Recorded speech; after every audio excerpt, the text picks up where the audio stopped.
कि आज अगर आप बिल पास करते हो तो 2029 में महिलाएं हमारी एमपी बन करके आ जाएंगी। नहीं, आप ही ने कहा 29 के बाद ये सब। Please sit down. बेटी बचाओ बेटी दिस इज पढ़ाओ, not the way to conduct. मैंने पहले ही बोल दिया। तो ये वुमन रिजर्वेशन का क्यों नहीं होता? You are a senior member, please sit down. No, I am not going to. No, I am not going to. No, sir, please. No sir, Please, खड़गे जी, no, please. No, He sir. is not yielding. ये प्रधानमंत्री मोदी जी की इच्छा शक्ति थी। कल करने का आज करो, आज करने का अब करो। And if this is the only way, and if this is the shortest way, this is the way.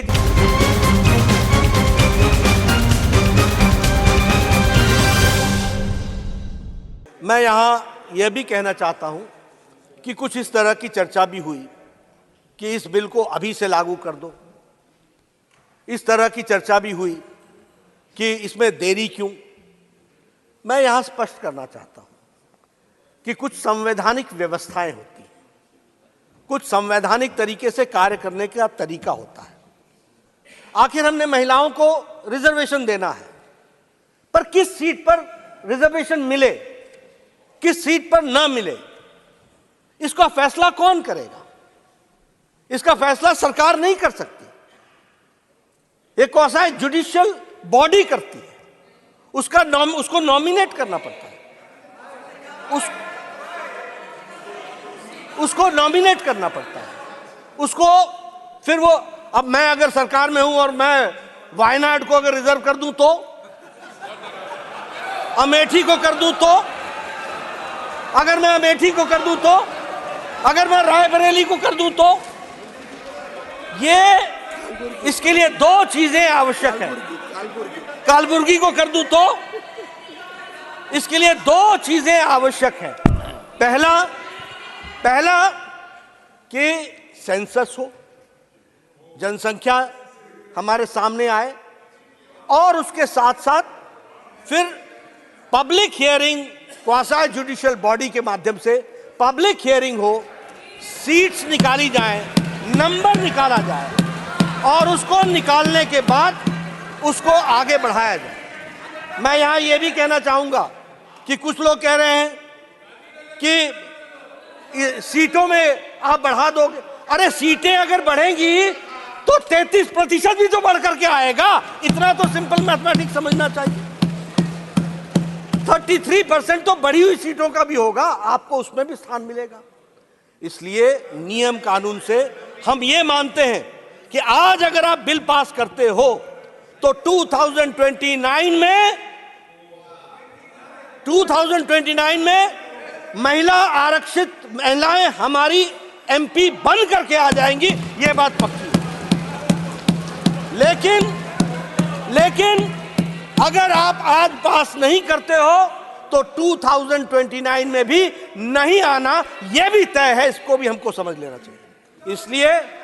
इसलिए मैं आप अपनी बात कहिएगा। मैं इसलिए if this is the way, and if this is the only way, and if this is the shortest way, this is the way जिस रास्ते से हमको जाने की आवश्यकता है। हमारे आज भारतीय जनता पार्टी के दृष्टि से मैं आपके सामने ये बात कहना चाहूंगा कि honourable leader of the opposition wants to intervene for a minute, please. Sir खड़गे जी, प्लीज। क्या बोलना है इसका जवाब? इसका अमेंडमेंट करने का कोई दिक्कत नहीं है। ये आप अब करने का तो ये 31 को डाल रहे हैं। इसका मकसद क्या है कि बिल ऐसा ही चले। नहीं, आप ही ने कहा 29 के बाद ये सब 29 को नहीं। मैं सर, जब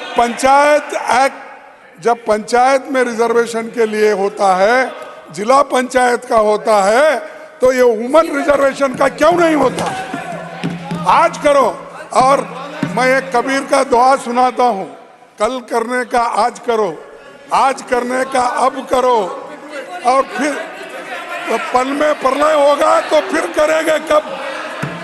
पल में प्रलय होगा तो फिर करेंगे कब? मिस्टर नड्डा, तो इसीलिए आप आज कीजिए, वी आर रेडी। वो इलीगल नहीं होता, जुडिशरी नहीं होता, कुछ नहीं। एक मैं यहाँ ऑनरेबल मेंबर्स, वन सेकंड सभापति जी, honourable members, one second please सभापति जी, ऑनरेबल मेंबर्स, सभापति जी, one second, sir. We are the upper house. We are the house of elders. If there is a reflection that there is a legal working mechanism, a constitutional process, then rather than play the other way around, we have to look into the real legality of it. And he is focusing on legality of it. Please go ahead, sir. सभापति जी, मैं यहाँ एक बात स्पष्ट करना चाहता हूँ। मैं यहाँ स्पष्ट करना चाहता हूँ, भारतीय जनता पार्टी का इंटेंशन कोई अपने आप को स्कोर करने का नहीं है, कोई पॉलिटिकल एडवांटेज लेने का नहीं है। हमारा उद्देश्य महिलाओं का सही मायने में सशक्तिकरण करने का है। अगर हमको पॉलिटिकल एडवांटेज लेना होता तो हम कह देते हम अभी कर लेंगे। जो काम नहीं हो सकता, मैंने कहा this is the only way and this is the shortest way and this is the correct way, that we have to understand. ऐसा है आप लोगों ने ये जो नो कर रहे हैं ना, इसीलिए आपको उधर बैठा दिया, क्योंकि शासन करने नहीं आया। 20 साल से कोशिश अगर शासन करने आता तो अगर आपको यह मालूम होता कि कुछ नियम कानून भी चीज है। अब no, I am not going to yield, no I am not going to, No, I am not going to, No, sir, please, no sir, please, Khadge ji, no, please. No, He sir. is not yielding. He is not yielding. तो मैं ये बोल He is रहा था, not yielding. No, he is not yielding. I gave you time when he मैं- yielded. He is not yielding. मैं Please ये बोल continue. रहा था कि Please continue. भा- No, nothing will go on record except what Mr. Nanda. मैं ये Nothing will go on record. Venugopal बैठ जाओ No, यार। he is not yielding. No. ऐसा है, खड़गे जी, मैंने please, फिर please. कहा, मैं फिर कहता हूं कि सरकारें नियम कानून से चलती हैं और नियम कानून के कुछ लिमिटेशंस होते हैं। हम जो मोदी जी जो काम करते हैं वो पक्का काम करते हैं, कच्चा नहीं करते, और इसीलिए पक्के तरीके से महिलाओं का सशक्तिकरण किया जा रहा है। मैं फिर आपसे बोलूंगा, मैं यहां यह बताना चाहता हूं कि भारतीय जनता पार्टी के अध्यक्ष के रूप में मैं यहां यह भी स्पष्ट करना चाहता हूं कि भारतीय जनता पार्टी हमेशा महिलाओं को स्थान देने में हमेशा अग्रसर रही है। आज अगर लोकसभा में हमारे 42 एमपी हैं, राज्यसभा में 14 एमपी हैं, हमारे सेंट्रल मिनिस्टर्स 10 महिलाएं हैं, और हमारे यहां हम पहली पार्टी हैं और अकेली पार्टी हैं जो संवैधानिक तौर पर 33% आरक्षण महिलाओं को देते हैं हर समिति में। Every committee, right from national committee to the booth committee, in every committee 33% women representation होता है। और हम सबको मालूम है कि मोदी जी के नेतृत्व में first foreign minister madam Sushma Swaraj, first finance minister Nirmala Sitharaman ji, first defence minister हमारी निर्मला सीतारमन जी, और first women member in the cabinet committee on security, इसमें भी फर्स्ट विमेन मंत्री। यानी हम लोगों ने, प्रधानमंत्री जी ने किस तरीके से महिलाओं का सशक्तिकरण किया है, यह बात हमारे सामने में आती है। वो तो मैंने आपको मैंने पहले ही बोल दिया, मैं नहीं बोला। मैं यहां यह भी कहना चाहूंगा अध्यक्ष महोदय कि ऐसा है, कुछ लोग आत्मस्तुति में इतने ज्यादा रहते हैं कि अपना छोड़ करके कुछ और सुनना चाहते ही नहीं है। मैंने खुद बोला, ये क्या बोलेंगे, मैंने खुद बोला कि this country has seen prime minister, lady prime minister before many countries. हमने कहा, मैं यहां यह भी कहना चाहूंगा कि जो कार्यक्रम चलाए गए, चाहे वो स्वच्छ भारत अभियान है, चाहे बेटी बचाओ बेटी पढ़ाओ है, ये इसके बारे में मैं स्पष्ट रूप में आपको बताना चाहता हूं कि जब प्रधानमंत्री जी ने पहली बार प्रधानमंत्री बनकर के लाल किले के प्राचीर से from the ramparts of red fort he had said that हम स्वच्छता अभियान, दीपेंद्र बैठ जाओ, No disturbance. Please sit down. बेटी बचाओ बेटी This is पढ़ाओ, not the way to conduct in the house. You are a senior member. Please sit down. No, I will not bear this. Beti Bachao Don't बेटी go in that पढ़ाओ direction. और Have some स्वच्छता अभियान, positivity. Please sit down. Sorry. इसके बारे Don't में force my hands. इसके बारे में जब लाल किले के प्राचीर से प्रधानमंत्री जी ने कहा from the ramparts of red fort, जब कहा तो उस समय राजनीतिक लोगों ने कहा था ये बड़ा गैर राजनीतिक की क्या सस्ता की बात प्रधानमंत्री लाल किले से कर रहे हैं। कुछ लोगों ने मजाक उड़ाया था, कुछ लोगों ने हंसी उड़ाई थी, और बेटी बचाओ बेटी पढ़ाओ की बातचीत करते हुए प्रधानमंत्री जी ने कहा था कि हम लड़कों की चिंता करते हैं लेकिन हम लड़कियों के बारे में चिंता नहीं करते हैं, हमको उसके बारे में चिंता करनी चाहिए। इस पर भी बहुत कटाक्ष हुए थे। लेकिन आज मुझे आपको बताते हुए खुशी हो रही है कि sex ratio at birth level हम 19 पॉइंट बढ़ करके आगे आए हैं, 19 पॉइंट्स हम आगे बढ़े। उसी तरीके से gross enrolment in higher education has increased by 18%, 18% बढ़ गया है।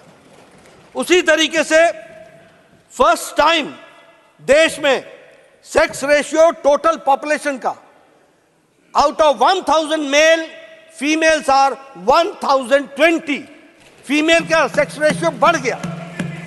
ये आज बेटी बचाओ बेटी पढ़ाओ का हम सबको ध्यान में आता है कि हम सबको उसका क्या फायदा मिला है। जहां तक स्वच्छ भारत का सवाल है, 11 साढ़े 11 करोड़ इज्जत घर बनाना, मैं यहां बोलना चाहता हूं 50 साल से ज्यादा आप राज किया आपने। हम लोग भी जब नेशनल हाईवे पर जाया करते थे तो झुंड की झुंड महिलाएं अपने दैनिक नित्य क्रम के लिए हाईवे से गुजरती हुई हम देखते थे। हम देखते थे कि वो सूर्यास्त और सूर्योदय का इंतजार करती थी क्योंकि उनको अपना दैनिक नित्य कर्म उससे पहले करना होता था। क्या स्थिति थी और संख्या क्या थी? 12 करोड़। कभी सोचा नहीं था, कभी समझा नहीं था कि ये कैसी समस्या है। समझते भी कैसे? अगर सिल्वर स्पून से के साथ पैदा होते हैं, वो क्या जाने गरीब का दर्द, वो समझते हैं तो प्रधानमंत्री मोदी जी समझते हैं कि गरीब का दर्द क्या होता और गरीब बहन की तकलीफ क्या होती। आज 12 करोड़ बहनों को इज्जत घर दिया गया है। 12 करोड़ बहनें जब हम बोलते हैं तो 12 करोड़ चिल्ड्रन भी साथ में जुड़ते हैं, 12 करोड़ फैमिलीज भी साथ में जुड़ती हैं। किस तरीके का उनके साथ बर्ताव होता था, क्या क्या उसके साइड इफेक्ट, बैड इफेक्ट्स होते थे, वो सब हम सबको मालूम है। उनको इज्जत देने का काम प्रधानमंत्री मोदी जी ने किया और यूनाइटेड नेशंस ने भी उसको रिकॉग्नाइज किया और प्रधानमंत्री जी को उसके लिए सम्मानित किया। यह भी हमको ध्यान में रखना चाहिए। उसी तरीके से अगर हम प्रधानमंत्री आवास योजना की बात करें, आपको जानकर के खुशी होगी कि प्रधानमंत्री आवास योजना में हमारे 69% ओनरशिप जॉइंटली या इंडिविजुअली महिलाओं के पास है, महिलाओं को भी। एलपीजी गैस कनेक्शन, मैं हिमाचल के गांव से आता हूं, मुझे मालूम नहीं कि आप लोगों ने गांव को कितना देखा होगा, लेकिन हमारे यहां गांव में बहनें सुबह 4 बजे उठती थी, जंगलों में जाती थी, पेड़ों पर चढ़ती थी, लकड़ी काटती थी, लकड़ी का बोझा लेकर के आती थी, सुबेरे उस लकड़ी को जलाती थी। और कच्ची लकड़ी को जलाना कितना कठिन काम है और कितना धुआं निकलता है उसमें से, उसका अंदाजा लेना चाहिए। आंखों से पानी आ जाता था, फेफड़े खराब हो जाते थे। इस तरीके का जीवन जीती थी हमारी बहनें। आज एलपीजी गैस कनेक्शन के कारण और एलपीजी गैस कनेक्शन की जब मैं बात करता हूं तो उसकी भी संख्या 9 करोड़ से ज्यादा है। यानी 9 करोड़ लोग, 9.58 करोड़ बहनें जिनको एलपीजी गैस का कनेक्शन दिया गया और उसके माध्यम से उनको आज वो 5 मिनट के अंदर पतिदेव को भी चाय पिलाती हैं, घर को संभालती हैं और उनका एम्पावरमेंट हुआ है, उनका सशक्तिकरण हुआ है। यह परिस्थिति आकर के खड़ी हुई है। अगर मैं बात करूं जल जीवन योजना के बारे में, मुझे याद है पहाड़ों में बहनें 2-2 किलोमीटर नीचे पहाड़ से उतरकर पानी लेने के लिए, एक घैला पानी लेने के लिए 2-2 घंटे लगाती थी। नीचे जाना, पानी लाना और फिर चढ़ाई चढ़ करके घर पहुंचना। यह परिस्थिति हमने देखी है। आज जल जीवन मिशन में 10 करोड़ घरों को और 68% हमारा पानी का कनेक्शन का कवरेज दिया जा रहा है। मुद्रा योजना 70% लोन्स उसमें सैंक्शन हुए। ट्रिपल तलाक एक सामाजिक बुराई, और उसमें भी मैं बता दूं, जो आकाएं लंबे समय तक राज करते रहे उनको मालूम होना चाहिए, there is no triple talaq in Bangladesh, there is no triple talaq in Pakistan, there is no triple talaq in Iran, there is no triple talaq in Iraq, there is no triple talaq in Syria, there is no triple talaq in Indonesia. ये सब मुस्लिम और Muslim dominated प्रदेश रहे, देश रहे, लेकिन हमारा Bharat triple तलाक चला हुआ था।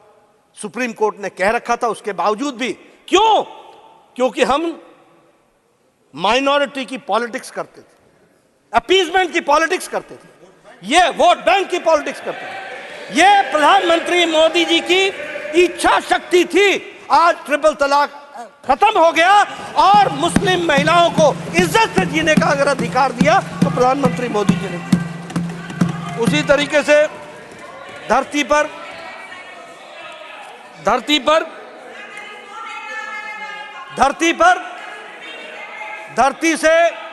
धरती से चंद्रयान को साउथ पोल पर लैंड करने वाले स्थान को भी प्रधानमंत्री मोदी जी ने शिव शक्ति के नाम से पहचाना। वहां भी शक्ति महिलाओं को जोड़ने का और उसकी बात को कहा गया है। मैं इसके साथ साथ यह भी बोलना चाहूंगा, टाइम में से बोल रहे हैं।